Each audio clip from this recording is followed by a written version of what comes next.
Bismillahirrahmanirrahim. Alhamdulillahi rabbil alamin. Wassalatu wassalamu ala asyrafil anbiya'i wal mursalin wa ala alihi wa ashabihi wa azwajihi wa dzurriyyatihi wa atba'ihi ajma'in. Subhanaka la ilma lana illa ma 'allamtana innaka antal alimul hakim. La haula wa la quwwata illa billahil aliyyil azim. Rabbi shrah li sadri wa yassir li amri wahlul 'uqdatam min lisani yafqahu qawli. Allahumma iftah alaina bi futuhil 'arifin bik. Allahumma ij'alna minal ladzina yastami'una al-qawla fayattabi'una ahsana. Allahumma 'allimna bima jahilna wa anfa'na bima 'allamtana wa zidna 'ilman nafi'a ya rabbal alamin. Rabbi a'udzu bika min hamazati syayatin wa a'udzu bika rabbi an yahdurun. Wa a'udzu nafsi billahil aliyyil azim. Bismillahi ma syaa Allah la yasuqul khaira illa Allah. Bismillahi ma syaa Allah la yasrifus su'a illa Allah. Bismillahi ma syaa Allah ma kana min ni'matin famin Allah. Bismillahi ma syaa Allah la haula wa la quwwata illa billah. Wa ba'du. Kata musannif rahimahullah ta'ala wa nafa'na bihi wa bi'ulumi fid dharain. Muka surat 12. Soal: tiadakah yang dinamakan ilah itu, iaitu tiap-tiap ketuhanan yang disembah dengan sebenarnya dengan i'tiqad yang menyembah jua, seperti berhala dan bulan dan matahari dan bintang dan lain-lainnya, kerana pada i'tiqad yang menyembah akan dia sebenar-benarnya. Lagi dinamakan Tuhan pula sebab al-haq, yang disangka oleh setengah daripada jahil yang awam, menamakan ibu dan bapa dan guru mereka ni dinamakan ilah pula pada sangkaannya, maka sebenarlah kita nafikan pula. Jawab. Hadirin sekalian, tambah sekali syukur kehadirat Allah Subhanahu Wa Taala dengan makna hadirkan rasa hati kita, rasa penghargaan yang Allah lah satu-satunya memberikan nikmat, dan dia sajalah yang boleh mengadakan kita atas muka bumi ini. Alhamdulillah. Begitu juga hadirkan rasa penghargaan pada Allah Ta'ala yang dia jualah, yang telah berikan nikmat Islam pada kita dengan dilahirkan kita daripada mak bapak kita Islam. Alhamdulillah. Penghargaan juga ke Allah Ta'ala, dialah yang memberikan kita boleh ada keupayaan, kebolehan untuk taat, mengerjakan suruhan dia, meninggalkan larangan-larangan dia. Alhamdulillah. Dengan dilahirkan kita dan dibesarkan dalam keluarga yang Islam, masyarakat Islam, negara Islam, dan diberi kita ada kehendak untuk ikut agama Islam ni. Alhamdulillah. Dia jugalah yang kita kena rasakan penghargaan, terus memberikan nikmat dan pemberian, ada kehendak pada kita untuk terus nak belajar, nak memahami perjalanan agama ni, zahir batin, khasnya dalam memahami hubungan dalam bab ketuhanan, supaya kita betul-betul faham maksud la ilaha illallah ni, supaya hidup kita memang berpaksikan di atas faham la ilaha illallah ni, dan sentiasa kita bersyahadah macam mana makna yang sepatutnya dalam syahadah kita, dalam pengetahuan kita, kefahaman kita, arif kita pada makna la ilaha illallah ni. Alhamdulillah. Syukur Allah Subhanahu Wa Taala beri kita kesempatan, kesihatan, kelapangan masa dapat bertemu pagi ni meneruskan kuliah duha kita daripada kitab kita nak baca ni, kitab Diyaul Murid, insya-Allah. Bincang kita adalah giliran pasal kitab ni memang khas bicara macam mana nak ambil faham la ilaha illallah. Yang terdekat kita bicara mengenai nafi isbat. Yang kita dah faham apa yang nak dinafi, apa yang nak diisbat. Jadi nafi itu atas makna-makna kulli yang ada pada ilah dan mentaksiskan, mengisbatkan pengecualian daripada umum ilah yang telah dinafi, mengkhaskan secara juz'i yang bersifat ilah ni, yang bersifat uluhiyah ni, yang memiliki sifat ketuhanan ni hanya Allah. Saya gunakan bahasa gitu pasal kita dah belajar semua istilah tu, insya-Allah. Satu tertib ilmu ni mengaji, sebelum nak menghadap mutalaah dulu kan. Bila dah mengaji muzakarah pula kan. Pasal apa? Nak hadam tu kan. Pula tu nak hadam pula, kita bukan hadam sekadar dengar hadam gitu. Kita mengaji tambah mengadam macam ngaji pondok, ngaji umum macam ni, bukan ada peperiksaan. Kita tak ada peperiksaan bertulis ke peperiksaan lisan, tapi jangan tak tahu kita ada peperiksaan hakiki. Esok mati ada peperiksaan kat situ. Marabuka. Faham perjalanan ni, insya-Allah sebelum malaikat tanya kita dah jawab. Kita dah jawab dah. Memang tak perlu pun ditanya bab tu, pasal kita memang bersyahadah sentiasa, asyhadu, present continuously, present continuous tense. Kalau sebut dengan asyhadu fi'il mudhari' kan, continuously Allah ni Rabbi. Siapa dia? Rabb kita. Dia yang bagi jadi siang malam, dia yang sampaikan aku ke tempat ni, dia bagi hidayah kat aku, dia bagi kedekat kat aku, dia bagi aku boleh melihat, boleh mendengar, semua dia. La ilaha illallah. Lagi banyak kita zikir, fikir pada dia, makin diberikan kecintaan pada dia, makin dia bagi kita arif pada dia. Cuma syarat kita kena zikir kat dia, pasal dia syarat dia nak balas dengan kurniaan tu. Syarat Quran, fazkuruni azkurkum. Kamu kena ingat kat aku dulu baru azkurkum, pasti aku akan balas ingatan kamu. Di atas apa ingatan kamu pada aku tu, aku akan balas ingatan balik kepada kamu. Kalau kita tak ingat dia tak bagi, pasal tu syarat kan. Macam lapar, makanlah nasi. Dengan sebab makan nasi aku bagi kenyang kat kamu. Tak makan, anda maunya kenyang. Itu hukum adat kan. Allah Taala dia bagi fazkuruni azkurkum ni hukum adat. Dia istilah tu kalau ulama tafsir sebut dia ada uslub fazkuruni azkurkum, dia ada jawab daripada syarat, tak kena jawab daripada fi'il amar, jawab daripada fazkuru, jawab daripada amar. Maksudnya suruh macam ni, azkurkum ada jawab azkurkum tu di atas syarat kamu junjung fazkuru, aku bagi azkurkum. Yang tu kot bahasanya. Jamin tu. Lepas tu yang janji bukan PM.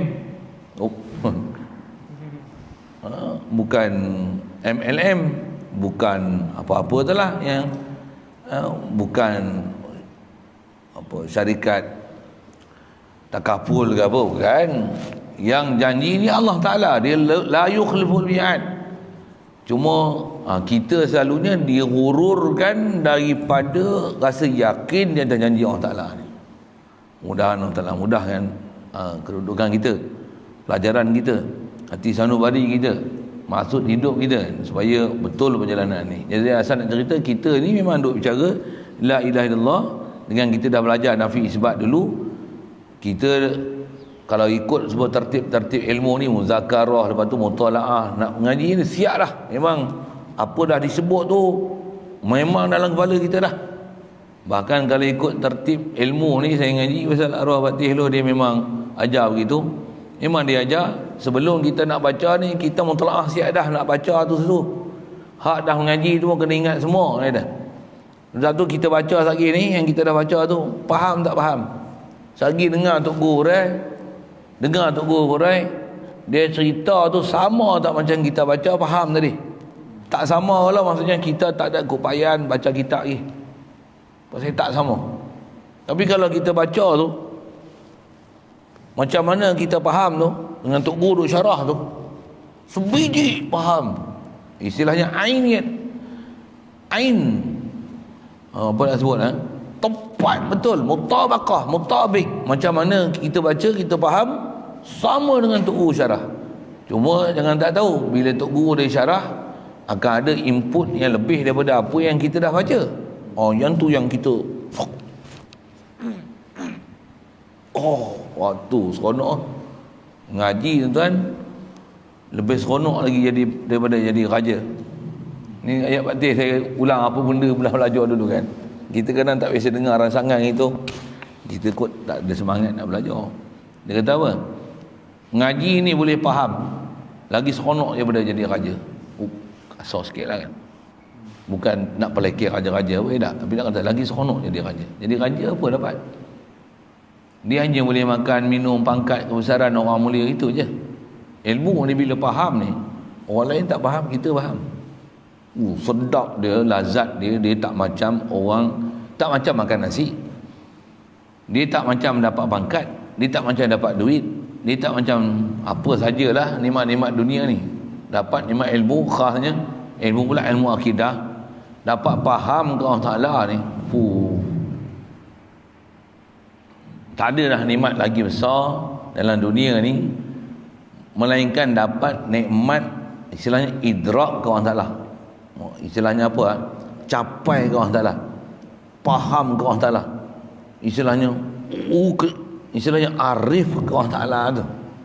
Apa yang sepatutnya kita kena faham tu. Faham tu sedap sekali. Yang ni istilah ulama dia dapat. Kalau kita dapat idrak macam ni, dapatnya ni dia panggil dapat jannatul ajilah. Tu istilah lah sikit. Apa? Dapat syurga sebelum syurga. Syurga pun bukan dapat bidadari tu. Dapat faham bukan dapat bidadari, bukan dapat makan minum. Bukan dapat air syurga daripada madu, daripada susu tu, bukan tu. Tak mana nikmat syurga yang syurga sebelum syurga tu? Dapat lihat Allah Ta'ala. Lihat Allah Ta'ala cuma lihat hakiki. Macam mana tak boleh kita nak cerita. Tapi wajib beriman.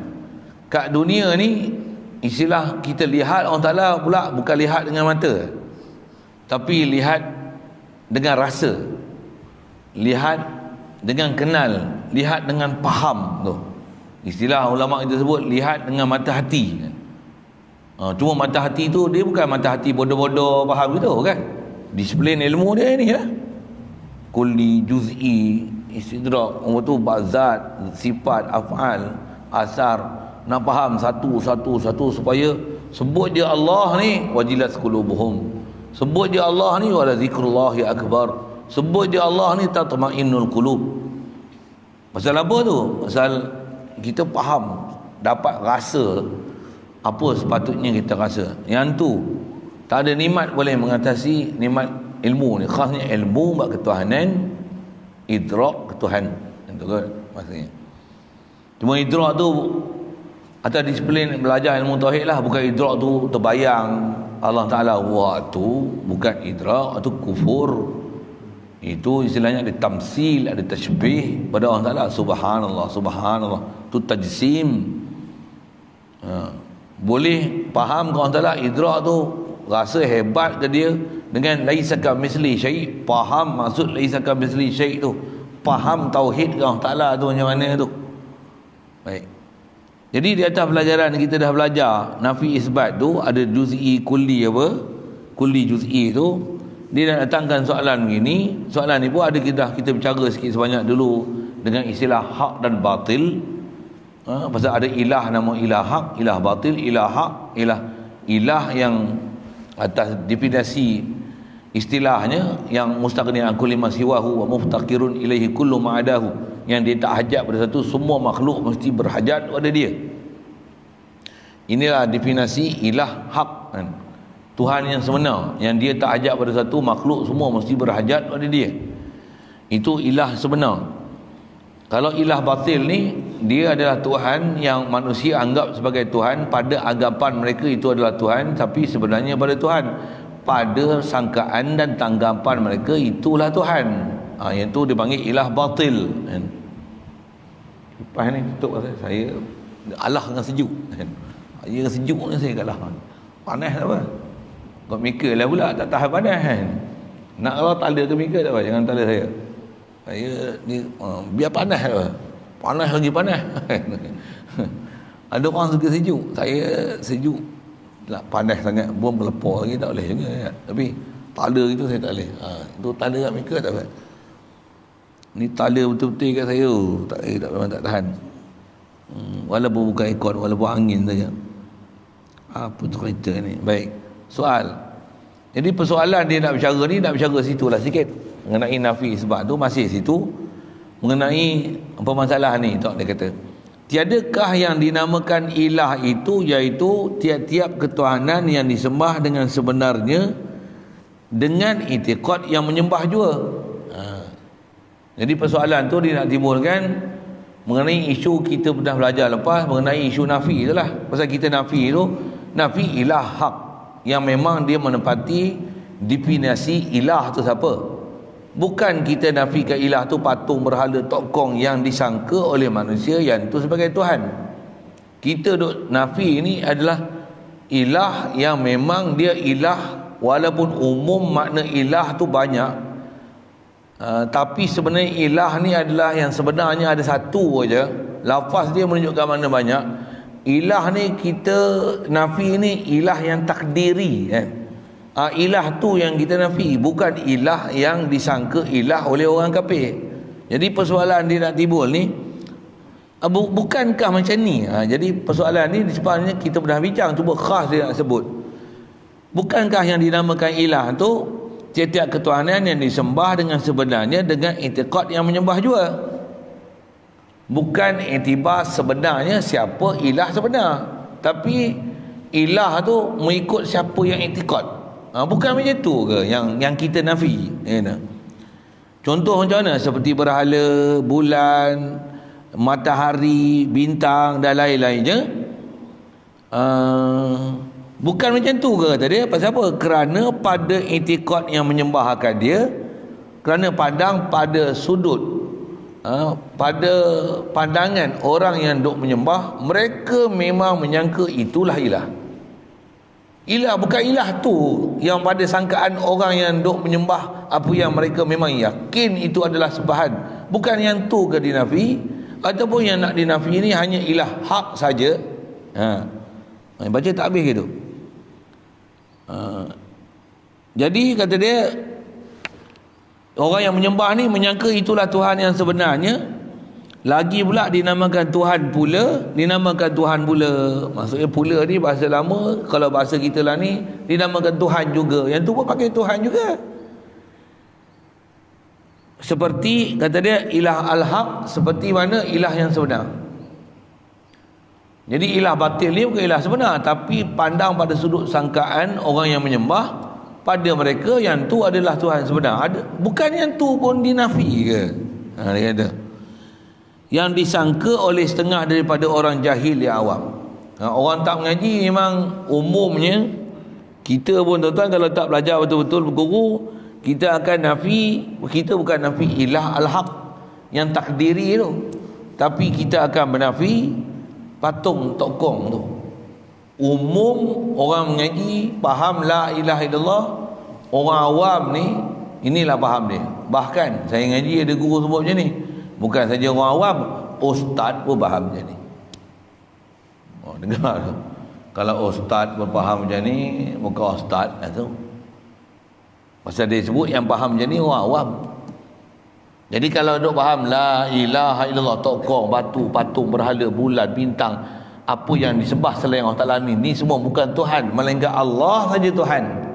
Kalau faham macam ni orang awam. Bila faham macam ni orang awam, apa masalah dia? Tang dia isbat ke Allah Ta'ala tu betul, tapi dia tak boleh capai apa maksud la ilaha illallah yang sebenarnya. Dia tak boleh capai. Memang tak boleh capai.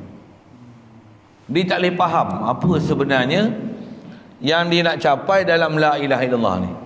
Kalau hanya faham nafi macam ni, yang disebut nafi orang awam ni, berhala, tokong, patung, apa semua batu tu bukan ilah, melainkan Allah je ilah, kita akan dah rasa selesa dengan pencapaian yang kita dah dapat ni. Apa maksud saya rasa selesa tu? Aku dah Islam, aku tak sembah tokong. Diorang ni sembah tokong. Okey tak kita? Okey ke KO? Jom bang. Okey ke KO? KO. Okeylah, bukan sembah tokong. Apa pula KO pula? Hatta kalau kita tak sembahyang pun, walaupun aku tak sembahyang, aku tak sembah tokong. Aku orang Islam tau. Aku tahu Tuhan sebenar ni siapa. Tak ada hati aku nak sembah tokong langsung. Memang ni semua bukan Tuhan. Allah je Tuhan. Oh, okey tak kita punya pencapaian? Okey tak? Umumnya orang akan faham macam tu lah. Itu yang orang Islam masuk syurga kata dia. Pasal apa? Pasal orang Islam memang hanya mengaku Allah sebagai Tuhan. Patung berhala bukan. Jadi kita akan rasa selesa dengan pencapaian kita. Pasal apa?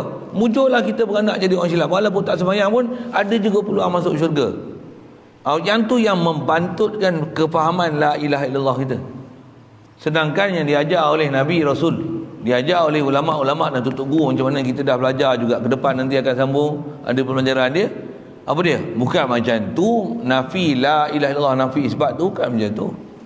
Bahkan nafi isbat tu dia istilahnya, bahkan kalau sebut nisbah nafi tu, kita bukan saja menafi patung tokong berhala tu, kita nak kata makhluk ni tak ada satu pun duduk martabat ilah sama sekali. Bukan saja patung tokong. Kita patung tokong tu alhamdulillah kita tak rasa dia Tuhan langsung. Tapi pada makhluk lain, walaupun bukan patung dan tokong, tambah pula makhluk lain yang kat situ ada sesuatu tempat bergantung, kita akan rasa selesa dengan dia. Duit rasa selesa tak? Jawab, ikhlas jawab. Tak selesa, buat keluar bagi semua kat saya. Haji sebut itu kan. Rasa tak selesa dengan duit? Walaupun tak sembah, tak adalah macam tu. Bodoh lah pergi sembah duit macam tu. Tapi rasa tak selesa dengan duit? Sepatutnya rasa selesa dengan duit ke rasa selesa dengan Allah Ta'ala? Jadi yang tu yang baru kita akan faham. Kita belum sampai pencapaian maksud la ilaha illallah. Yang tu satu hal. Tapi disiplin ilmu tu bagi betul. Yang kita nak nafi tu. Jadi bukan maksud nafi tu duit kita buang parit. Bukan. Ambil duit kena ambil. Pasal dia peraturan untuk ambil manfaat di atas peraturan sabab-musabab ni. Macam mana lapar makan, sejuk pakai pakaian kan. Panas pasang kipas, jangan pergi capak parit. Kata nak sejuk, Allah bagi sejuk. Bukan macam tu jalan dia. Dalam hati memang Allah bagi sejuk, tapi alat dia okeylah kipas. Nak beli rumah, Allah bagi aku beli rumah. Memanglah, tapi gigit jari tak mau. Kena ulur duit. Apa saya nak sebut ni? Sabab musabab ni tak boleh dinafi. Pasal tu peraturan, bahkan tu sunnah. Dan dengan itu orang Ta'ala hantar Nabi. Sunnah orang Ta'ala buat, yang takkan berubah sunnah ni. Peraturan ni, hukum sabab musabab ni. Jadi bila kita faham makhluk ni perjalanan ni macam mana, dan kita nak kata makhluk ni bukan ilah sama sekali, jangan kata tokong bukan ilah. Apa saja tak akan duduk tempat ilah. Memang faham tokong ni ilah bodoh sangatlah kalau sebut mudah gitu lah. Kita memang tak rasa tokong tu ilah, tapi jangan tak tahu kita akan berasa dekat duit ni ada sesuatu. Memang tak rasa kat tokong sesuatu. Sampai dekat Allah tak rasa sesuatu. Jadi kita punya pahaman dan pencapaian pada la ilaha illallah belum lagi, tak betul lagi. Yang tu yang dia nak betulkan kita punya pahaman nafi tu. Jadi itu saja saya sebut ke sana. Jatah kita baca soalan ni, orang awam memang duk nafi la ilaha illallah ni patung berhala tokong apa semua bukan ilah, melainkan Allah je ilah. Ini pahaman orang awam. Ini pahaman orang awam. Satu orang awam ni dia kan, mereka ni sebut pilih orang awam, saya sebut tadi, dan saya pun berukil bukan perkataan saya, tapi saya ngaji guru pun sebut itu. Kata dia jangan kata orang awam, ustaz pun ramai pahaman macam ni. Bahkan macam mana kita dah belajar nafi tu, nafi uluhiyah, nafi apa ketuhanan makhluk, tak ada sifat ketuhanan sama sekali. Jangan kata orang awam, ustaz pun ramai faham macam mana orang awam faham. Satu ustaz pun tak sampai apa kedudukan sepatutnya kena capai untuk faham la ilaha illallah. Betul, kalau ustaz pun tak sampai, orang awam lagi lah tak sampai. Macam mana pun kalau belajar betul-betul, orang awam pun boleh capai apa sepatutnya dicapai. Satu, ilmu tauhid ni ilmu besar. Semua orang kena ngaji, fardu ain. Apatah lagi ustaz, berpi bahasa gitu dah. Cuma kadang ustaz ni dia ngaji bahasa Arab, orang panggil ustaz dah. Tapi ilmu akidah tak mantap. Tapi orang panggil ustaz. Mungkin dia ustaz satu sudut je lah. Ustaz dari sudut fiqh, ustaz dari sudut tajwid, ustaz dari sudut taranum. Jangan nafilah ustaz tu marah orang. Tapi jangan tak tahu dia punya fokus besar ustaz ni, bahkan fokus besar hidup kita bukan ustaz tu.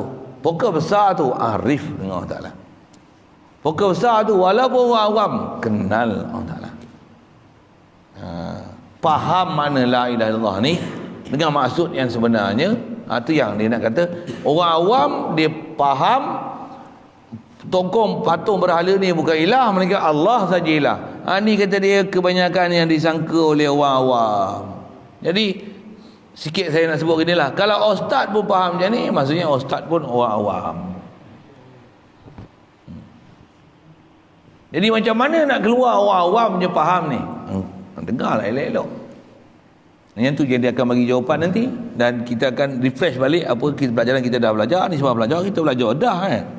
Cuma nak betul-betul mantap faham tu satu. Lepas tu nak bawa pula harian macam mana nak hidup bertauhid istilahnya. Nak bawa faham la ilaha illallah tu, pandang pada sudut zat, pada sudut sifat, pada sudut perbuatan, pada sudut pemilikan. Macam mana betul-betul kita nak bagi hadir dalam hati ni Allah, nisbah mulut zikir Allah satu, batin kita pun dengan kenal dan sedar Allah tu siapa Allah. Makhluk tu siapa makhluk. Dan letakkan makhluk tempat makhluk. Allah pada kedudukan dan martabat Allah Ta'ala. Dan kalau kita ambil makhluk pun, makhluk kita ambil atas jalan sabab, tapi hati kita berpegang bertakluk pada khalik makhluk. Sepe punya tu. Dapat tak dapat tu, yang tu yang kena muraqabah, latih sampai istilahnya sedarah sedaging, sampai matang sungguh, sampai latih ni sampai tak mungkin Allah dilupa, tak mungkin Allah ditinggalkan tempat rujuk, jadikan sebagai tempat rujukan. Mustahil lupa Allah Ta'ala. Latihan dia sampai tahap tu. Jangan kita jadi macam ni, macam mustahil aja nak ingat Allah Ta'ala. Tuan, rata-rata kita macam tu. Saya sebut kita tu saya sekali lah kan. Tu saya pun sebenarnya bukan ada apa-apa, saya orang biasa je, orang awam je pun. Tapi dapat ilmu daripada guru dia ajar satu-satu tu, kita faham apa dia ajar. Cuma nak sebut apa? Kurang latihan. Kurang apa? Bahasanya tak ada lain dah nak sebut. Kalau kita punya ilmu latihan, ilmu tarbiyah, asuhan tu betul, tapi kita kurang beramal dengan apa yang diajar tu untuk dapat. Pula tu mujahadah kita tak macam mana mujahadah orang dulu dapat tu pegang terus. Buat sungguh-sungguh. Kita tak macam tu. Yang tu yang membantut dan melembabkan kita untuk dapat maksud la ilaha illallah ni. Kalau buat sungguh-sungguh tuan-tuan, jangan kata ustaz, orang awam pun boleh dapat. Tapi ngaji lah. Kena ngaji lah. Angan-angan tak jadi. Iman bukan dengan angan. Al-iman laisa bitamanni. Sebut dalam hadis tu. Iman ni bukan dapat dengan angan-angan. Iman pun bukan dijual beli. Iman tak diwarisi. Islam diwarisi. Tapi iman tak diwarisi. Iman kena cari. Bukan saja cari. Iman kena tamak untuk dapatkan dia. Dan macam mana nak dapat? Disiplin dia bagi betul. Kita baru cerita disiplin pertama ni. Nak faham la ilaha illallah. Jadi kita duduk bicara ni, nak nafi tu. Dia tak soalan dia kata, bukan nafi ni nafi ilah batil sekali ke, kata dia. Ataupun bukan nafi ni nafi ilah batil ke. Siapa? Kita bukan iktibar siapa Tuhan sebenar, tapi pandang pada sudut orang yang menyembah, dia sangka itu Tuhan. Kita nafikanlah tu, pasal yang tu bukan Tuhan.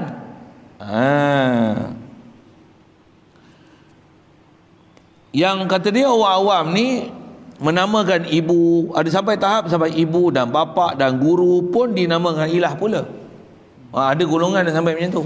Mak bapak ni dianggap sebagai Tuhan pula kan. Patung nampak bodoh sangat tak? Siapa lahir yang kita?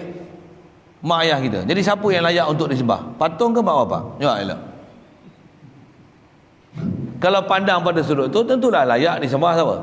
Mak bapak lah dengan patung. Pergi sembah patung tak ada kena-mengena dengan kita. Buat apa? Kan bodoh. Nak sembah siapa? Baik sembah mak bapak. Pasal apa? Ya. Siapa? Pasal kita lahir daripada mereka. Sembah mereka lah. Boleh faham saya sebut apa? Boleh faham saya sebut wajah kenapa perlu sembah mak bapak tu? Ada orang mak bapak sampai tahap macam tu. Bahkan ada pahaman sembah apa? Sembah replika anu apa?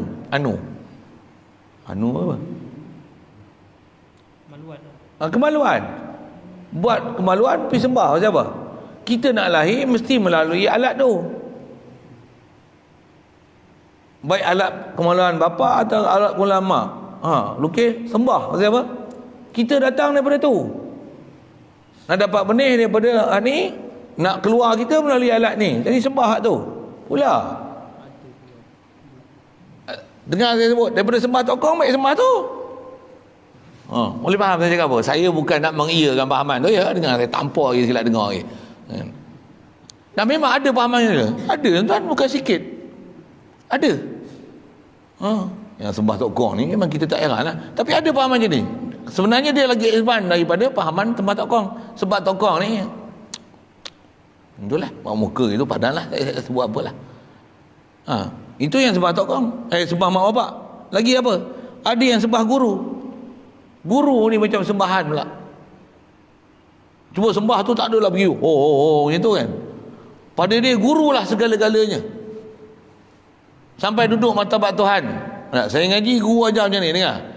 Allah ilah Allah, Nabi ilah Nabi, Rasulullah pun ilah Rasulullah, ulul azmi, Nabi ilah Nabi, guru ilah guru, mak bapak ilah mak bapak. Jangan salah letak. Jangan letak makhluk ni, tak boleh sama sekali. Makhluk kena letak kedudukan makhluk. Mak bapak kena letak tempat mak bapak, guru kena letak tempat guru. Yang tu kena faham istilah. Yang ni formula besar sebenarnya. Letak kedudukan masing-masing di tempat yang betul. Jadi ada orang dia sampai guru dijadikan sembahan. Tak betul. Dan guru pun bukan Nabi. Guru pun bukan Rasul. Guru ialah guru. Nabi Rasul lain. Nabi Rasul ada istilah maksum. Guru tak maksum. Bukan tujuan nak pelekehkan guru, tapi letakkan guru kedudukan guru. Kalau guru pun tak maksum, kita lagilah tak maksum. Kita garu. Kalau guru pun ada salah, takkan kita tak ada salah. Kita lagi besar salah. Tapi letakkan guru tempat guru. Jangan guru jadi Tuhan. Jangan guru jadi Nabi. Jangan guru jadi Rasul. Tak. Guru pewaris Nabi Rasul. Bila pewaris, jaga dia ada habuan faraid. Ada 1 per 2, ada 1 per 4, ada 1 per 3, 1 per 8, ada asobah. Dia bukan absolutely Rasul. Bukan absolutely Nabi. Tak. Dengar ayat saya tu bukan nak pelekeh guru, tapi dia kata jangan sampai guru dianggap Tuhan. Macam mana tak boleh anggap mak bapak sebagai Tuhan? Mak bapak bukan Tuhan. Dia sebab kelahiran.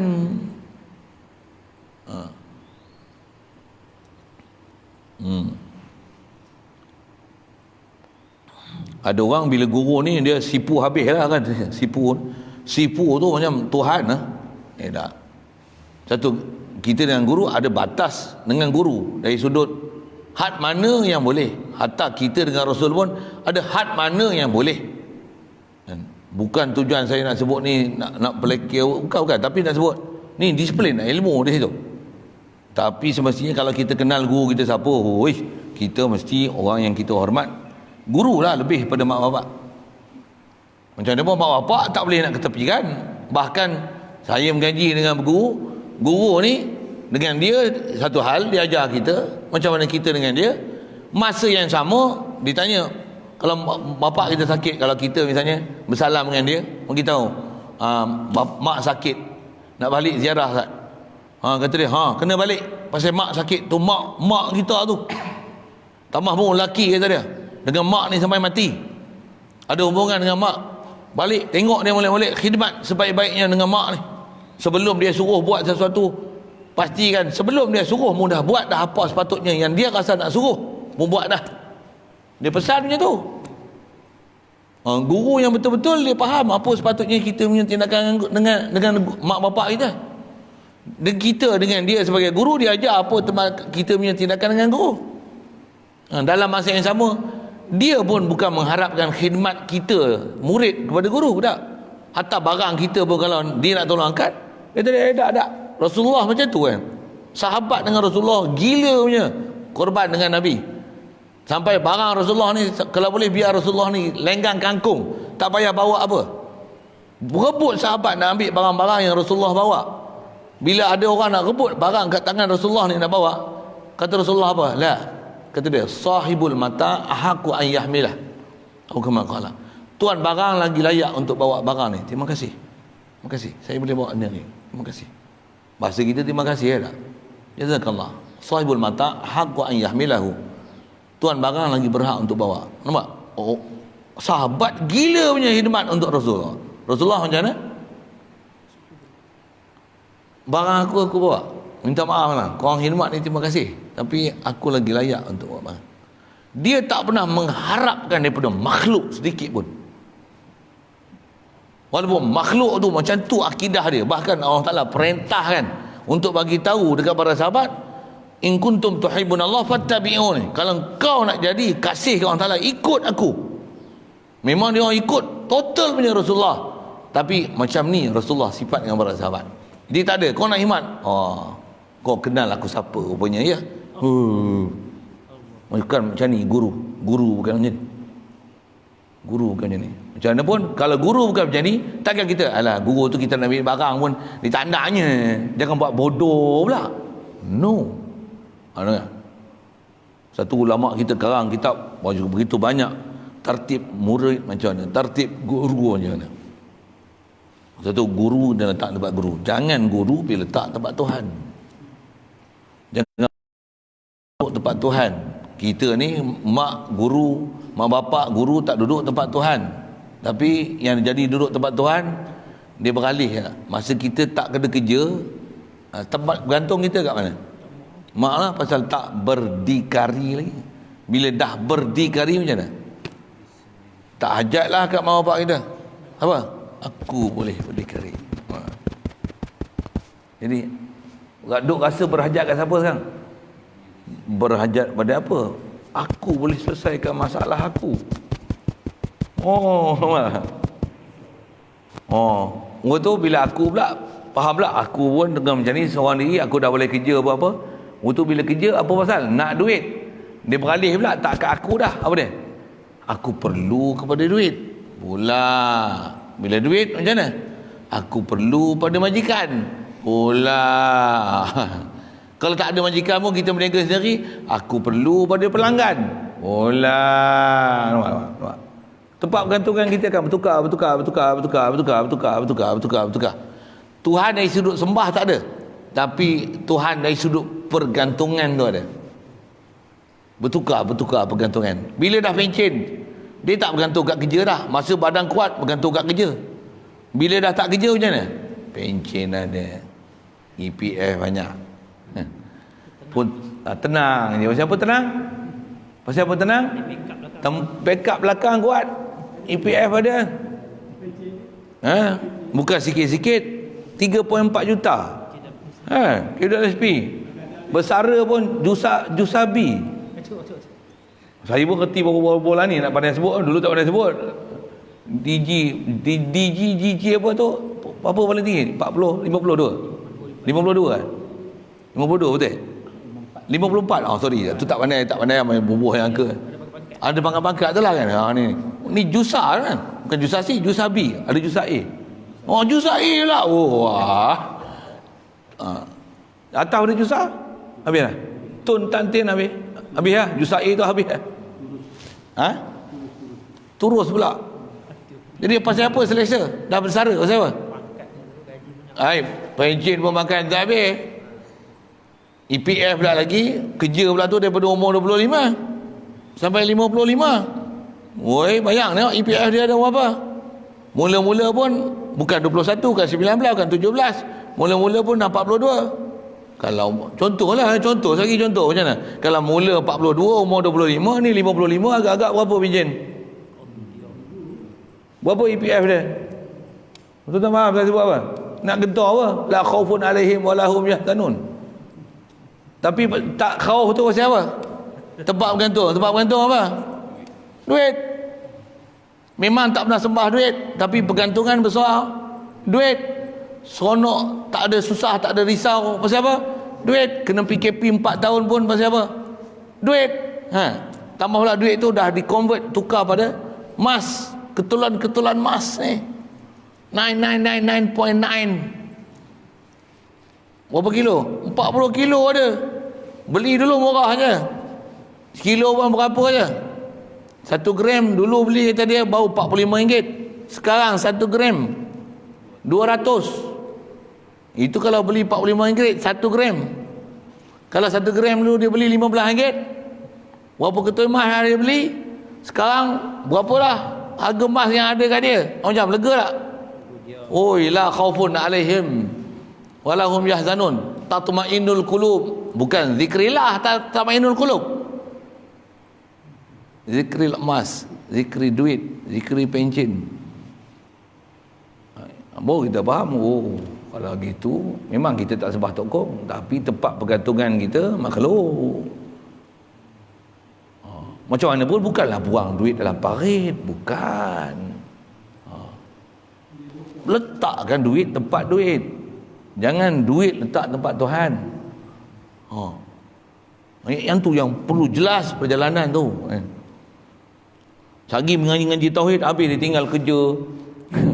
Kebun semua jual, hidup sebatang kara, tinggal anak bini dan keluarga. Siapa nak jadi ahli sufi? Wow. Jadi ahli sufi sungguh tak apa. Okey. Jadi kata dia kebanyakan orang ada sampai tahap guru pun dia sembah. Jaga dia elok. Betul. Guru ialah guru. Saya ngaji dengan guru. Guru sendiri sebut kata dia. Guru ialah guru. Guru bukan Nabi dengan Rasul. Kalau hampa menganggap aku tak ada dosa dan maksiat, tak ada salah. Salah. Pasal aku salah. Aku pun tak rasa aku bersalah. Macam mana hampa boleh kata aku tak ada buat salah? Syekh aku. Syekh. Aku syekh, aku tahu. Syekh. Guru. Ni. Aku guru, aku tahu lah aku siapa, aku guru. Aku bukan Nabi. Bunyi bahasa itu kan. Saya dia kenal. Kita kena guru ni maksum. Guru tak maksum. Macam mana pun bukan ayat tu untuk membelekeh guru. Bukan. Dengar. Dan kita diajar pula dengan guru ni, kalau boleh jangan bagi nampak aib guru tu kat kita. Pasal apa? Bila kita nampak aib guru kat kita, kita tak nak berguru orang ada. Tuan-tuan saya tak tahu kita bila berguru ada nampak aib guru, cerai guru ni, habis tawar kita tak mengaji lah. Itu saya memang guru kita, saya mengaji guru memang ajar tak apa dia. Kalau arwah batin pun kata apa? Kita duduk tempat mengaji ni kalau boleh jangan bagi Allah Taala nampakkan kita aib guru. Pasal apa? Kita nampak aib guru, kita tak mengaji dengan dia, kita pindah tempat lain. Pasal kita tak rasa dia ada aib. Duk rasa kita molek lagi pada dia. Macam mana kita nak mengaji dengan dia?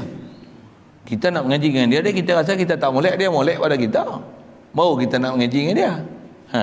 Dia boleh bawa kita tempat molek, baru kita mengaji dengan dia. Kalau kita tengok dia huduh pada kita, masa bila kita nak mengaji dengan dia? Kita molek lagi. Tak mengaji lah dengan dia. Itu tertib murid dengan guru. Dan guru pula jangan bila ada murid macam ni, duk rasa guru ni maksum. Wah, hamba kenal martabat aku, maqam aku tinggi mana lah. Aku guru hamba. No, bukan macam tu. Bukan macam tu. Rasulullah dia ajar adab pada sahabat. Tapi maksudnya dah, memang pasal kena ajar adab, tapi dia tak mengharap sesuatu pun daripada para sahabat. Hatta Jibril datang tawar diri untuk beri pertolongan. Macam mana? Kata dia, aku tak ada hajat dengan kau pasal kalau kau hantar ni, Allah yang hantar, aku terima. Kalau kau yang bagi cadangan untuk kau mai bagi pertolongan, dengan sebab tu kau datang minta kau Allah Taala untuk datang bagi pertolongan pada aku tak terima pertolongan kau. Pasal Allah lagi tahu hal aku. Aku tak akan minta pertolongan pada makhluk sama sekali. Itu Nabi-Nabi Rasul punya kedudukan. Baik. Jadi isu kita memang nak bicara satu hal, tapi satu sudut saya dah sebut salah faham. Kenapa salah faham dalam bab ketuhanan yang berlaku? Di atas isu kita baca kitab, kena selesai yang persoalan itulah. Tak mana tak nafi ini bukan nafi ilah batil, tak akan masuk nafi ilah batil sama sekali. Pasal la ilah yang kita nafi itu ilah yang memang ilah hakiki, ilah yang ilah betul, tapi ilah hakiki yang takdiri. Maksud ilah hakiki takdiri maksudnya dia ilah bukan ilah batil, ilah hak. Tapi yang kita memang tak boleh cari ilah hak, melainkan hanya Allah saja ada. Tapi dia terbenar untuk ada banyak tu, pandang pada sudut lafaz dia yang kulli. Ada bab kita dah belajar tu. Itu saya kata tadi, pelajaran lama kena ingat. Pasal kita nak bahas ni tu baik. Jawab bagi persoalan ni. Maka adalah keduanya itu dinamakan ilahul batil jika ia i'tikad mereka itu ilah yang sebenar dengan sangkanya sekalipun, sebab jahil murakkab mereka itu. Maka tiada sah dinafikan, kerana ada banyak yang disembah yang batil itu dan melazimkan dusta pada menafikan dia. Maka tiada masuk dalam kata la ilaha sekali-kali, kerana makna ilah itu yang disembah dengan sebenarnya pada hakikatnya. Itu jawapannya. Kalau ikut saya tak urai tak boleh tu tak? Ikut tak faham bahasa klasik ni lah dia sikit susahnya. Jadi jawapan tu kata dia adalah kedua-duanya. Kedua-dua ni rujuk kalau yang dekat-dekat ni ibu bapa dan guru.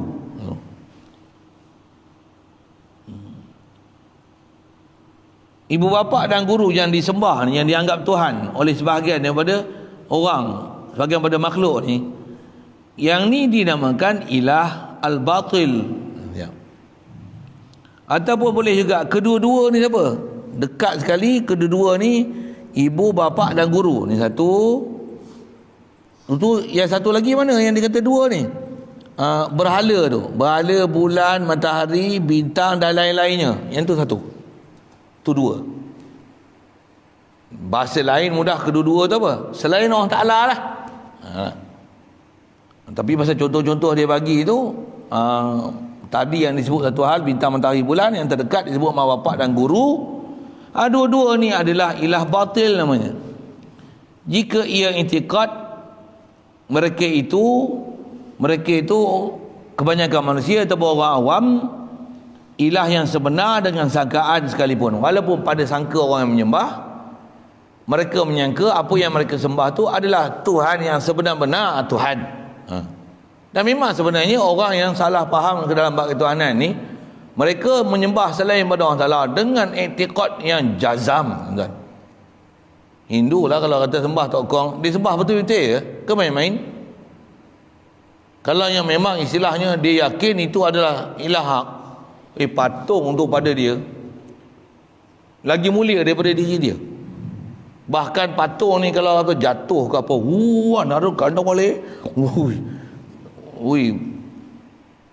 patung tu jatuh pecah ke, dia punya kelang kabut, dia takut celaka kena dia siapa, dia tak jaga Tuhan dia. Sampai macam tu lah dia punya i'tikad. Sampai macam tu dia punya i'tikad. Nak kata dia punya faham kata yang tu adalah Tuhan yang sebenar tu, tapi pada sangkaan mereka saja kan, dengan sangkaan sekalipun. Jadi walaupun sangkaan mereka itu Tuhan sebenar, yang ni batil kan. Istilah batil macam mana? Contoh ni saya bagi contoh nah. Ni jam lah. Ada orang kata ni bukan jam, ni jam. Jam ni. Orang duk jam. Pada sangkaan dia ni lah jam. Aku lama dah duk faham ni jam, bukan jam kata dia. Macam pada dia sangka betul, padahal kita dengar kelakar. Sama. Jadi takkan kita kata ni jam, ikut mu nak kata ni jam. Aku tak makan jam. Tak makan jam, tak makan ni ikut sangkaanmu ni jam. Dia pula bilayan sangkaan dia yang tak betul tu. Jam bukan benda-benda makan. Aku tak makan jam tu, jam tu. Bukan jam yang mu sangka jam ni. Sajalah saya buat misal tu kan. Kau nampak kelakar ke faham gitu kan? Itu sama lah bab Tuhan. Orang yang duk sangka yang tu ilah, dia nafi yang tu sebagai ilah, mengikut sangkaan orang yang menyembah. Apa benda lah kau pergi layan sangkaan yang tak betul tu. Baik. Jadi yang ni tak terbenar dalam nak nafi, sebab yang ni istilahnya dipanggil jahil murakkab. Jahil kalau kita belajar bab ilmu ada dua jenis jahil. Jahil murakkab, jahil basit. Basit ni jahil selapis, murakkab jahil berlapis. Kalau saya panggil jahil murakkabat. Itu bahasa saya. Tak bisa ada orang lagi sebut, saya sebut kan. Macam mana jahil selapis? Jahil selapis ni jahil bodoh selapis ya. Dia bodoh. Apa yang dia faham tu salah, tak betul tu, yang tu dipanggil jahil. Jahil tu contoh mudah kata jahil macam mana? Ni siang tak? Kita ni malam ni. Tu jahil. Tak tepat. Lepas tu dah lah dia jahil. Dia tak tahu dia jahil. Itu jahil murakkab nama dia. Dua kali jahil. Ni malam kita ni.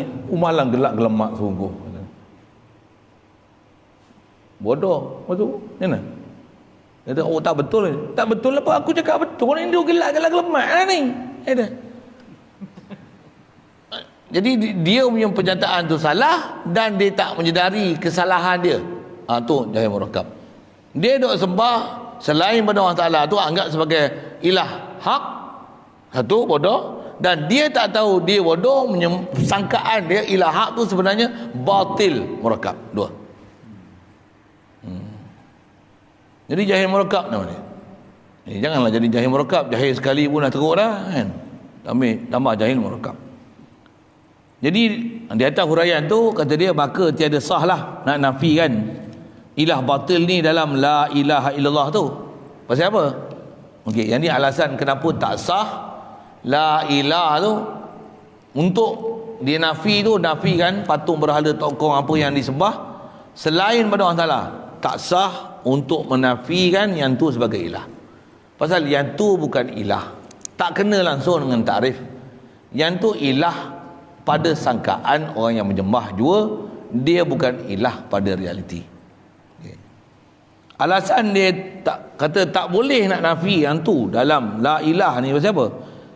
Tiada sah dinafikan kerana ada banyak yang disembah yang batil itu. Satu alasan macam ni. Pasal yang disembah dengan batil ni banyak. Kita kata tak ada lah yang disembah melainkan Allah.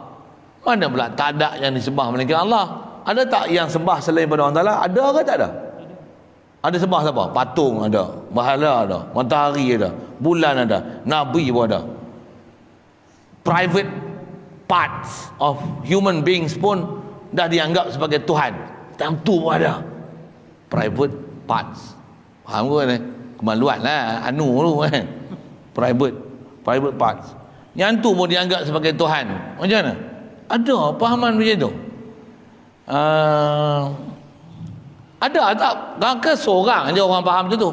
Banyak. Yang disembah dengan batil ni banyak. Kalau kita kata la ilaha illallah, tiada yang disembah melainkan Allah, ada pula banyak benda yang disembah sebenarnya.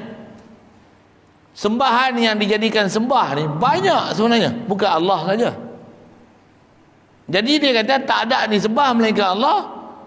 Mana pula banyak lagi benda yang masih disembah oleh manusia ni, jin, yang mereka sangka itulah Tuhan. Kita kata tak ada disembah melainkan Allah. Ramai lagi duk sembah selain pada Allah Ta'ala. Jadi penyataan tu tak betul. Boleh faham ni sebab apa?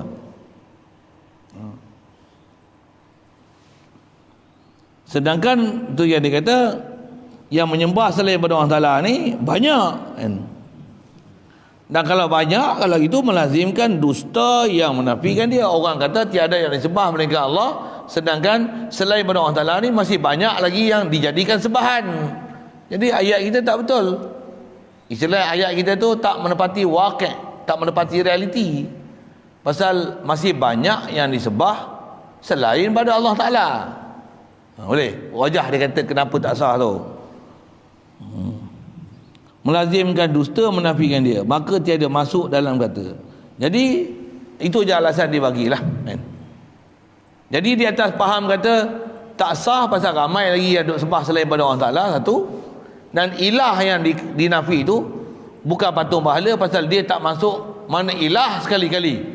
Dari sudut tu ada dua huraian, ada dua alasan dia nak bagi kenapa yang dinafi itu bukan ilah pada sangkaan.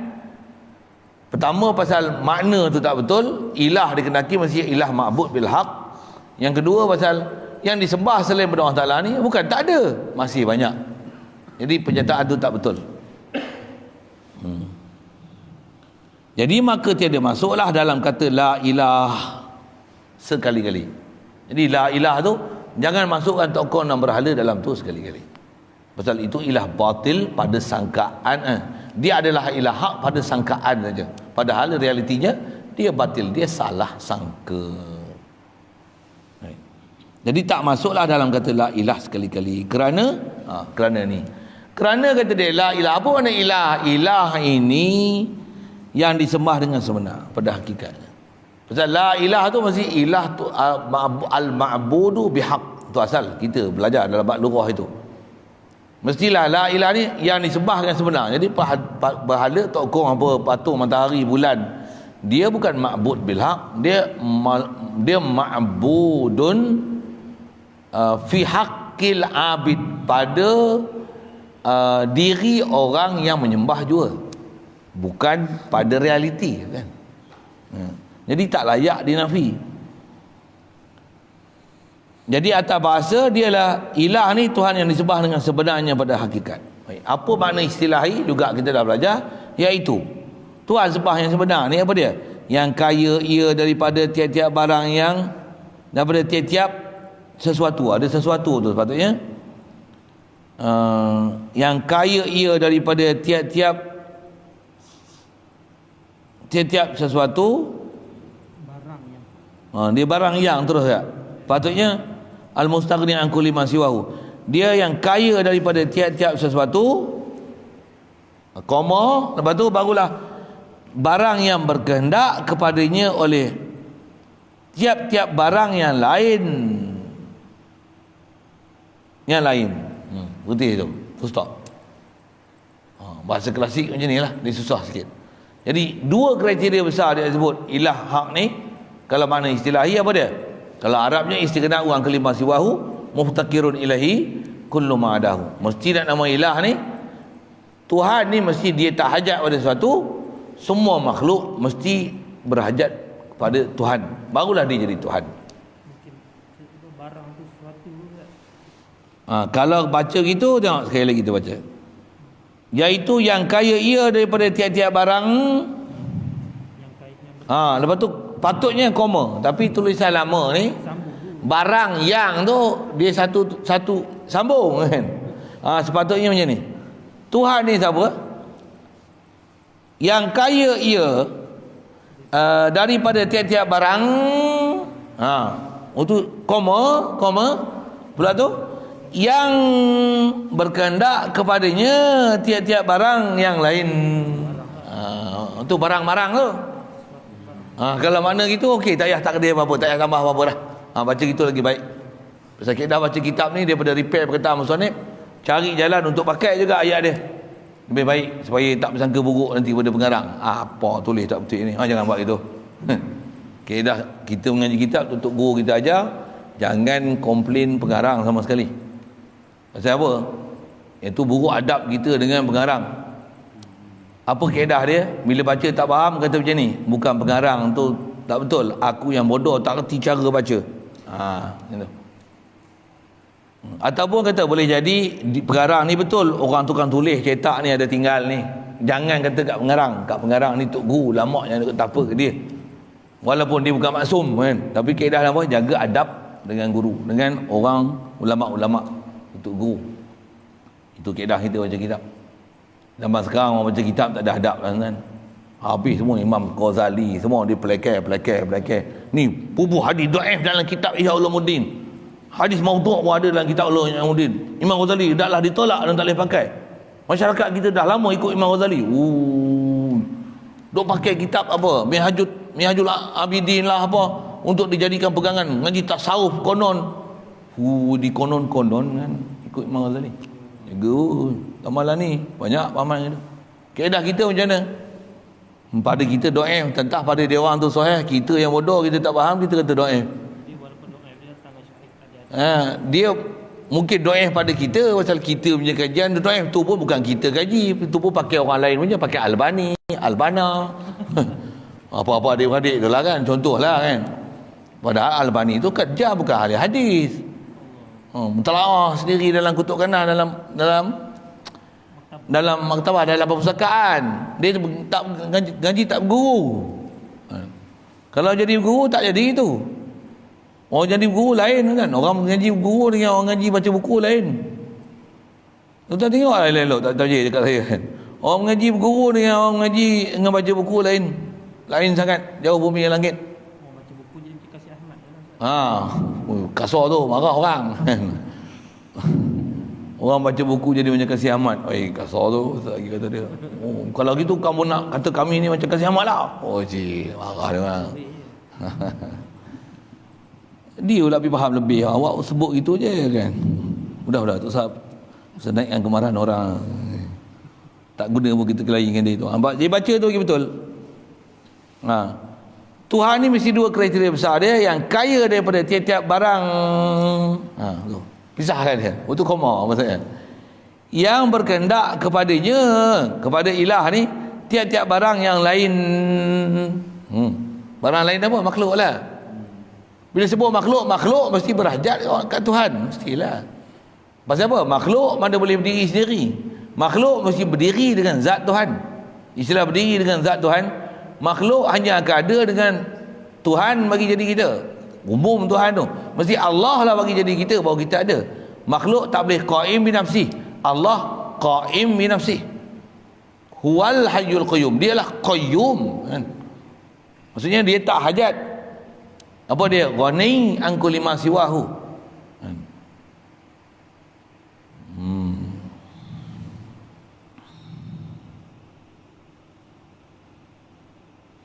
Baik.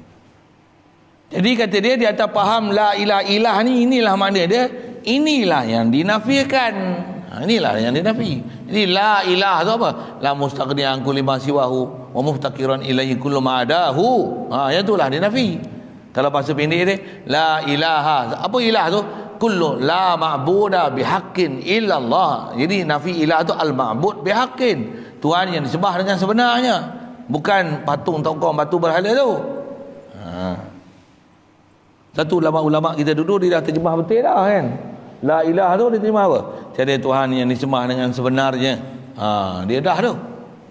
Cuma yang tu pun makna lughawi pun, belum makna istilahi. Makna istilahi la mustaghni an kulli ma siwahu wa muftaqiran ilaihi kullu ma adahu. Arab dia macam tu ada. Taklah kaya pada setiap satu. Tu yang bahasa terjemah dia, yang kaya daripada tiap-tiap barang. Maksud barang tu makhluk. Pula tu mesti ilah ni yang pula berkehendak kepadanya, kepada Allah ni, tiap-tiap barang yang lain. Bahasa dulu simple lah. Macam tu dia punya bahasa. Jadi inilah yang dinafikan. Jadi bila yang ni lah dinafi, bukanlah tokong patung-patung berhala bulan bintang tu. Pasal apa? Itu bukan ma'bud bil haq, itu ma'bud batil, ataupun dia ma'bud mengikut sangkaan orang yang menyembah juga, padahal yang tu bukan layak disembah pun.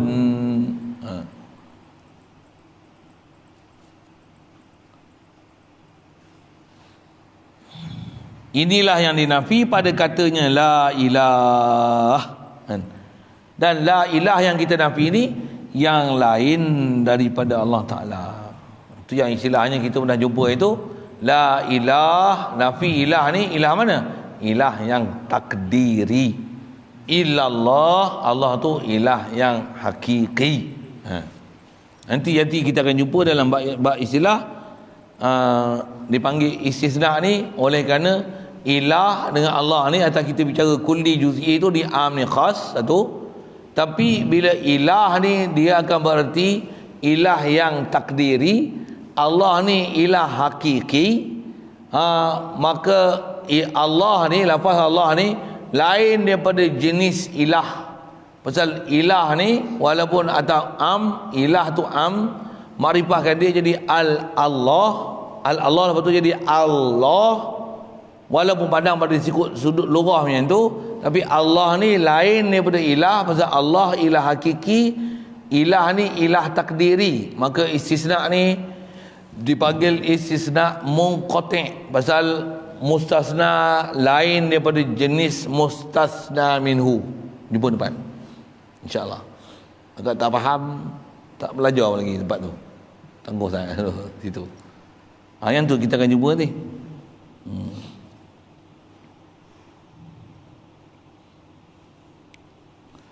Maka tiada syak lagi yang demikian itu, tiada tasawur pada akal.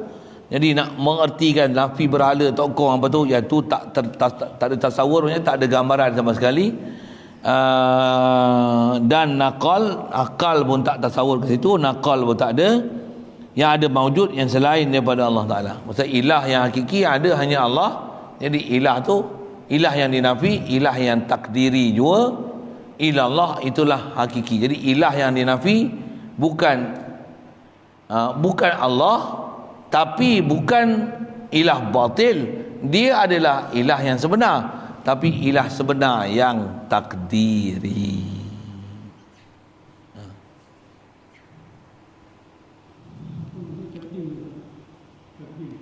Takdiri tu ilah pada andaian saja. Dengar, ada tak Tuhan yang layak disembah selain pada Allah Ta'ala? Ada tak? Tak ada. Tapi ilah ni dia nama untuk setiap yang disembah dengan sebenar. Boleh? Maksudnya selagi ada yang disembah dengan sebenar, sah untuk dipanggil ilah. Jadi ilah nama Allah nama khas. Faham nama banyak tak ilah ni? Banyak. Ada ke banyak ke satu je? Satu saja. Jadi yang tu yang dipanggil ilah takdiri tu. Ada saya sebut itu, saya lontarkan soalan pun. Apa dia selain pada Allah Ta'ala yang lapan akirah dia menunjukkan mana banyak, tapi tak ada banyak, hanya ada satu je. Jawab dah itu kan. Bulan misalnya. Bila sebut bulan dengan al-bulan, ini kalau konteks bahasa Arab lah kan. Al-bulan tu marifah kan. Bulanun, sebut Arab tu bulanun, mana ada bulanun bahasa Arab. Tapi dah bulan tanwin tu. Bulanun maksudnya tak ada alif lam tu. Bulan ni dah kira al-bulan marifah. Walaupun al-bulan tu nama boleh sah untuk mana-mana bulan yang menepati takrif bulan, dia ialah bulan. Tapi kat kita hanya ada satu saja bulan. Yang tu yang dipanggil bulan takdiri. Bulan yang al-bulan itu bulan hakiki. Jadi ilah, tengok lafaz boleh banyak ilah, tapi ilah ni tak ada lain melainkan Allah. Jadi ilah yang kita nafi adalah ilah takdiri. Allah tu ilah hakiki. Yang walaupun lafaz ilah tu tapi nisbah wujud dia khas hanya Allah sahaja. Yang tu yang apa kata backup information. Nak faham dalam bab nafi sifat tu, baru nanti sebut la ilaha illallah tu. Kalau kita faham semua konteks dia, macam mana? La ilaha. Yang baru sebut je la ilaha illallah ni, iman kita akan fresh. Pasal kita tahu apa nak nafi, siapa nak diisbat. Jadi ibarat macam lapar je makan nasi. Dahaga je macam mana? Dahaga sangatlah minum air. Buat kerja panas ni, betul? Minum air suam. Berselerak penuh seluruh badan, macam mana? Sedapnya minum air suam. Macam tu kan? Kita rusing ni macam-macam masalah ni. Macam mana? La ilaha illallah. Allah saja tempat bergantung, yang tempat berhajat, dia saja penunai hajat. Makhluk ni tak boleh pergi mudarat sama sekali, tak boleh mudarat sama sekali kan. Manfaat mudarat ni hanya ada pada Allah Ta'ala hakiki. Allah tak ada hal lain. La ilaha illallah. Macam lepas buat kerja minum air suam tu.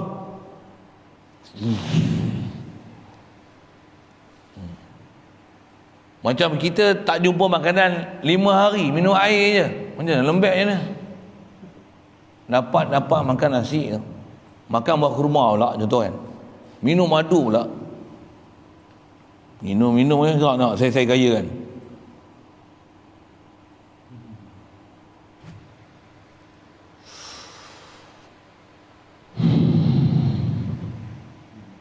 Alhamdulillah.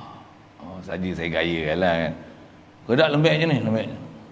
Minum je orang suap je, kita pun sedut. Nampak? Awak saya nak cerita apa? Fresh tu. Jadi tu.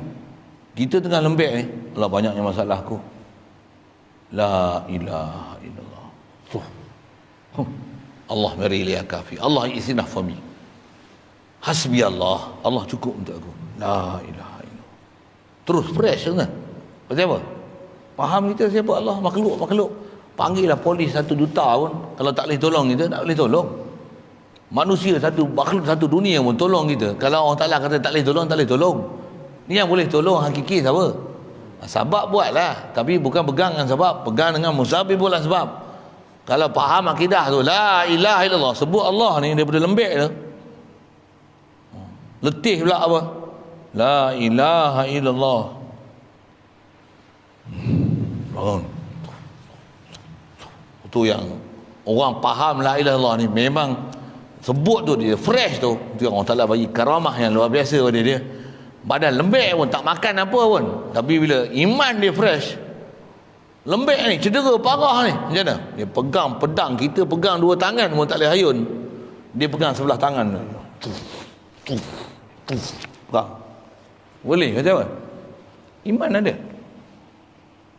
Iman adalah segala-galanya.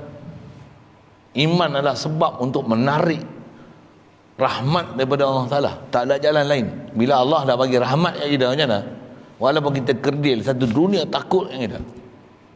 Inilah jadi pada Nabi-Nabi dan Rasul, para awliyaan. Kita ni walaupun milik seluruh dunia, bila iman tak ada macam mana? Pencuri seorang Namrud, istilahnya raja dunia pada masa tu, kalah dengan nyamuk seekor. Saya ngaji pun untuk cerita nyamuk macam mana? Bukan nyamuk perfect, nyamuk tempang. Dia patutnya nyamuk insect yang ada 6 kaki, 1 kaki tak ada. Masuk dalam. Selalu orang main menghadap dia akan suruh ambil kasut ni, katok. Duduk ni, mai sini, aku buruh kepala kaki aku ni atas kepala kau. Orang bagi hadiah, dia suruh mai sini, aku nak letak kaki atas kepala kau. Sampai macam tu. Mai bagi hadiah, sembah dia. Aku Tuhan. Antara aku Tuhan dalam dunia ni, antaranya Namrud lah. Aku yang terbit akan matahari daripada sebelah timur dan tenggelam dengan sebelah barat. Sama dia kata gitu. Aku yang hidup dan mematikan semua masyarakat dalam negeri aku. Bila Nabi Ibrahim datang dakwah, dia pun kata dia, ana uhyi wa umit, aku boleh menghidup dan mati macam mana Tuhan kau. Panggil 2 orang tahanan, dia bunuh seorang, kata tengok aku dah matikan dia, yang ni aku lepas, tengok aku dah hidupkan dia. Punya bodohnya kefahaman macam tu kan. Allah Ta'ala nak hinakan dia macam mana? Nyamuk sekok masuk dalam telinga, tak boleh tidur, jenuh nak pergi keluar, nyamuk sekok. Mati dengan sebab nyamuk. Sebelum mati hina dulu. Selalu orang mai, dia pijak kepala, mai je nyamuk. Orang mai menghadap dia, nyamuk bunyi. Dia tak boleh tahan sangat, dia ambil kasut dia katok, pup, senyap. Oh, dapat idea apa dia? Nak bagi senyap, kena ambil kasut dia katok. Ni cerita Tok Guru, mulut Tok Guru cerita kan. Saya tolong cerita. Lepas tu apa jadi? Setiap rakyat yang datang ke dia, menghadap dia, dulu dia letak kaki atas dia dengan kasut dia. Sekarang bila mai je, nyamuk bunyi. Tak ada jalan lain. Dia kata, kau ambil kasut aku ni, ambil kasut, katuk kepala aku. Dulu dia pijak, sekarang hak dia pijak tu, disuruh ambil kasut tu, katuk kepala dia balik. Allah Ta'ala nak bagi hina sekejap je. Allah. Dia kata, kita kadang tak rujuk macam tu kan. Satu, kalau kita faham la ilaha illallah tu, walaupun orang kata apa, kita tak dapat lagi realiti dia macam mana, fahamlah siapa Allah Ta'ala ni, yang boleh fresh kita sebut ke Allah Ta'ala. La ilaha illallah, hasbi Allah. Kalau hasbi Allah kita tak rasa tak? Saya cakap orang putih, Allah cukup untuk aku. Pun kalau saya lah, saya tak feel lah, Allah cukup untuk saya. Saya sedap bahasa orang putih lagi, Allah is enough for me. Ada rasa feel, ada beza tak? Allah cukup untuk saya. Cukuplah Allah untuk saya. Cukuplah Allah untuk saya. Atau saya tak berapa feel kan? Tapi Allah is enough for me. Saya sebut Urdu lagi saya faham kan. Allah merelia kafi. Pasal dia ada bunyi usul Arab pula. Hasbi Allah tu kalau faham Arab kan. Hasbi Allah. Allahu hasbi. Hasbi Rabbi Jalallah. Allah. Allah lain. Walaupun sabab tu ditaklif, tapi sabab tu tak duduk dalam hati sikit pun. Hasbi Allah. Walaupun duit 1 juta dalam tangan ni, hasbi Allah, ni makhluk ya. Aku dengan duit ni aku lagi mulia. Aku pun tak boleh buat apa kat diri aku. Takkan duit ni boleh buat sesuatu manfaat kat aku. Hasbi Allah. La ilaha illallah. Ni bukan ilah ni, bukan tempat pergantungan aku ni. Kat aku pun aku tak boleh bergantung diri. Takkan aku nak gantung kat duit. La ilaha illallah. Jadi hukum aklinya, hukum syar'inya, naklinya, yang sepatutnya kena iktikad ke Allah Ta'ala tu siapa? Allah tu ilah tu. Faham tak tu? Memang fresh. Memang boleh fresh. Tapi nak telan tu lah. Nak nafi, isbat, kulli, juz'i, ilah haq, ilah batil, mustaqniyan kulli basiwahu, mustaqirun ilaihi kullu ma'adahu, al-ma'budu bil haq, ilah haq, ilah batil, walasahu, satu. Dah faham lah apa? Zikir, fikir, mujahadah, banyak. Istighfar, hadir kan? Siapa Allah Ta'ala ni? Memang kena latihan macam tu. Saya pun tak latihan, tak latih terus mana. Tapi pasal kita belajar tu ada istilahnya kesinambungan dengan wali, dengan tutup guru kita dulu lah. Kita awal-awal semua awliya pasti bersambungan Nabi, mesti lalu awliya punya kan. Kalau kita ambil betul dengan disiplin ilmu tu, memang kita belajar tu memang disiplin nak jadi sana lah. Cuma kita tak jadi lagi. Siapa? Tak serius. Itu je. Kalau serius jadi lama lah kan. Pula tu masuk macam mana? Macam tu cukup lah. Tak saya cerita lebih-lebih lagi, orang faham lain pula. Tapi nak kata itu memang kita belajar ni pun nak ke situ lah. Supaya nanti memang kita jadi ahlullah, jadi ahlul zikir. Walaupun tak zikir mulut, tapi hati itu sentiasa zikir. Hati itu sentiasa yad. Urdu sikit, saya geram saya sebut Urdu, geram saya ingat guru sebut tu. Yadil haq. Apa ya? Kita akan zikrullah. Always remember Allah Ta'ala. Cannot be forget. Cannot be forget. Cannot be forget. No, cannot forget him. How can I forget him? He create me. I belong to him. How can I forget him? Impossible, you know. Ujung putih tu kena faham lagi kan. Macam mana aku boleh lupa kat dia? Dia yang jadikan aku. Dia yang milik aku. Aku ni dalam genggaman dia. Tu bahasa lah. Jangan salah faham pula. Nasiyatuna biadik. Umbun-umbun kami. Nasiyahan. Nasiyatuna biadik. Umbun-umbun kami dalam tangan kamu ya Allah. Istilah ya. Bagi faham yang elok, jangan faham Allah ada tangan, dalam ada genggam. Tumpuk gitu, jangan faham cara Pak Wahab tu. Tapi itu bahasa yang disebut.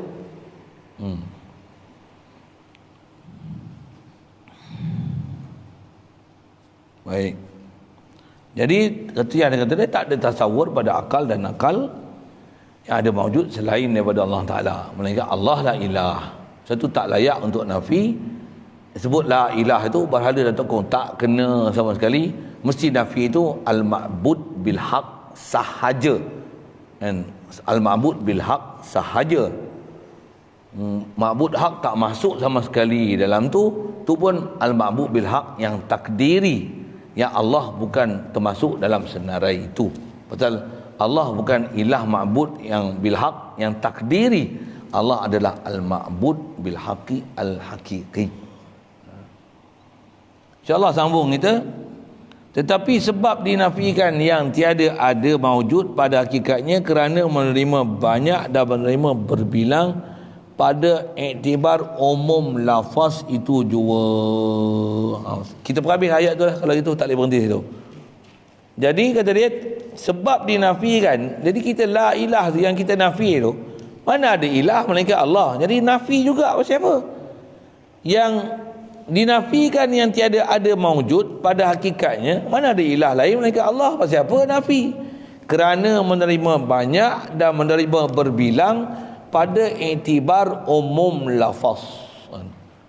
Maksudnya kita pandang dari angle lafaz tu, dia unproper noun, bukan proper noun. Untuk kita tumpang itu, ada orang tolong bagi bahasa kita kan, nakirah dengan makrifah tu. Common noun, unproper common noun. Common noun dia menunjukkan umum makna, nama am kan. Jadi pandang pada nama am, dia menunjukkan banyak, dia bukan proper noun, bukan nama khas. Jadi pandang pada lafaz, dia menerima common noun, dia menunjukkan mana banyak, sahlah untuk nafi. Lepas tu illallah, yang ni proper noun. Betul bunyi cara orang putih sikit. Isim nakirah sah untuk menerima makna banyak. Pasal an-nakirah kullu sya'i', kullu spin sya'i' fi jinsihi la yakhtassu bihi wahidun duna akhar. Boleh sah makna am macam tu, nakirah macam tu. Bila Allah dia khas, pandang pada sudut am, lafaz tu sah untuk dinafi. Walaupun sebenarnya hakiki ilah ni hanya ada satu. Okey, kita berhenti itu. Dan hasil daripada makna yang ditakdirkan pada kalimah la ilaha illallah itu dengan iktibar mustasna minhu, kita akan jumpa dia yang saya sebut tadi, ada nama munqati'. Nanti yang mustasna lain daripada mustasna minhu. Jumpa coming soon. Next change insya-Allah. Jadi please prepare yourself dengan dah belajar. Baca siap-siap dulu. Baca tengok faham tak. Lepas tu nanti saya baca tengok sama tak dengan fahaman tuan-tuan. Kalau sama, cantik. Kalau tak faham langsung, dengar elok-elok apa yang nak ambil faham. Itu memang disiplin baca kitabnya ni. Lebih baca kitab ni tak mana. Sebelum kita menghadap guru, kita dah tahu apa yang bakal bertemu, apa yang bakal ketemu. Macam apa? Baca ikut tertib. Jadi dia akan baca satgi hak tu. Yang hak lalu kena bagi hadam, yang ni kita baca siap-siap supaya mudah faham. Cuba faham, tak boleh faham pun tak apa, satgi guru baca. Tengok sama tak dengan fahaman dia. Kalau sama, kena sujud syukur Ustaz. Tepatlah, Allah tak lagi faham. Tak lari sikit pun, tak miss sikit pun. Kalau tukang kayu dia kata apa? Tak lari satu hun pun. Tu memang bahasa tukang kayu kan. Letak ukur tu. Ukur, ambil siku, untuk gaji. Letak tu. Tuk. Tik. Tak lari satu hun pun. Lebih satu hun tak boleh masuk, tuan, pecah tiang tu. Satu hun pun. Masuk tu. Oh, tak tiang tu pecah, kayu teremuk. Tuan-tuan tak faham sudah. Kurang satu hun, tuan-tuan letak, tak boleh sangkut. Tepat betul macam mana? Tu. Sama macam kitab. Saya mengaji pun macam tu kan. Bila kita mengaji, tambah saya mengaji kitab. Untuk mengaji tak berkitab. Pergi India, tak berkitab kan. Tak ada satu kitab pun. Kitab dia apa yang dalam diri guru kitab tu. Kan? Sebiji macam lalu dalam kitab kan. Apa saya tak gila pergi India? Dengar saya sebut tu. Orang lain tak gila tuan. Saya gila pergi India. Baru ni tak boleh pergi PKP kan. Tu pun kalau ikut, kalau boleh pergi pun saya ada halangan pasal anak saya nak pergi Indon. Tengok tak boleh pergi juga kan pasal PKP. Saya dah pecah hati dah siapa. Memang ada saya ajak besar nak pergi India. Tengok dia nak pergi Indon pula. Nak pergi payah juga. Kau nak pergilah.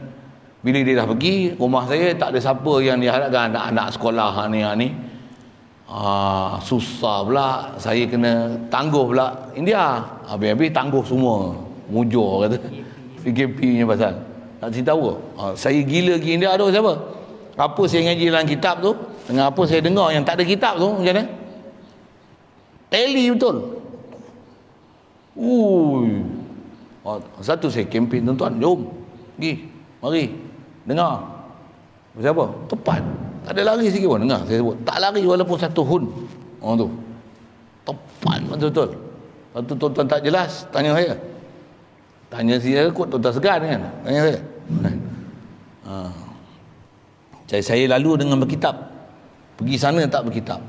Walaupun tak berkitab, yang cerita tu memang pakar dalam bab kitab. Bukan orang biasa kan. Perjalanan zahir batin ni betul. Tak saya jom pergi India sekali kita pergi belajar so, insya-Allah. Tapi nak ajak pun tak boleh ni. Bila nak boleh lega ni tu. Kluster pun duk tambah kluster ketiga, keempat apa. Mudah-mudahan taklah pelihara kita semua. Perak ni boleh lagi. Kedah banyak dah KIV. Pasal masalah tu. Mudah-mudahan kita bila tak boleh mengaji lain lah. Ngaji online lain. Ngaji berdepan ni tuan-tuan saya dah tahu memang puas dia lain daripada ngaji dengan online ni. Situ dulu. Ada soalan. Khas pada tajuk lah lagi baik. Tanya konak lagi dia lain je. Kalau kita tadi masa pembelajaran kalau kita cakap dengan orang tu, kita bersembang dengan orang tu, dia akan cakap, kita bukan cakap ilah tu maksudnya dengan faham ilah batin. Tapi sebenarnya kalau kita suluh daripada pengajian tu, memang kita sangka ilah batin tu ilah. Tapi kalau kita bertanya, tanya dia tak mengaku kan. Maksudnya complicated tu, ataupun benda tu berlaku macam mana? Maksudnya kesedaran. Betul kalau kita apa sembang, kalau kita contoh ubat lah. Kita kata ubat, bukan ubat tu bagi mudarat, bagi manfaat. Allah yang bagi manfaat. Semua orang akan mengiktiraf kan. Tapi dalam bila kejadian dia akan pergi ke ubat tu bukan dengan atas asbab pun. Ya. Tapi dia akan Iktikad zat ubat tu. Maksudnya dia faham tu. Ya.